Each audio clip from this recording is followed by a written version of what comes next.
गरजती बारिश, चमकती बिजली और एक किसान जो अपने बैलों के साथ खेत में हल चला रहा था।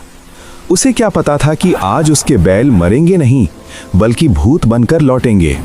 एक छोटे से गांव में रहता था रामू किसान, बहुत गरीब लेकिन मेहनती। रामू खेत में हल चला ही रहा था कि अचानक जोर की गड़गड़ाहट हुई। धड़ाम!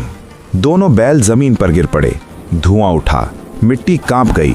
रामू दूर जा गिरा, लेकिन जब उठा तो उसके बैल मर चुके थे। रामू रो पड़ा, हे भगवान, अब मैं क्या करूं?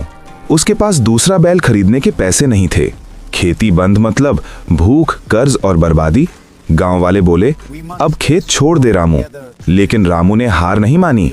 उसी रात तेज हवा चल रही थी। खेत से अजीब आवाज आने लगी, घड़ घड़, हल चलने की आवाज। रामू डरते डरते खेत की तरफ गया और जो उसने देखा उसके रोंगटे खड़े हो गए। खेत में काला और भोलू, लेकिन उनकी आंखें चमक रही थीं। शरीर हल्का सा धुंधला था। वो भूत बन चुके थे। बिना रस्सी, बिना किसान के खुद हल चला रहे थे। रामू डरने लगा, लेकिन तभी बैलों की आवाज आई, डर मत मालिक, हम तुझे अकेला नहीं छोड़ेंगे। जब भी खेत में काम पड़ता दोनों भुतहा बैल आ जाते। रात रात भर खेती होती। धान लहलहाने लगा।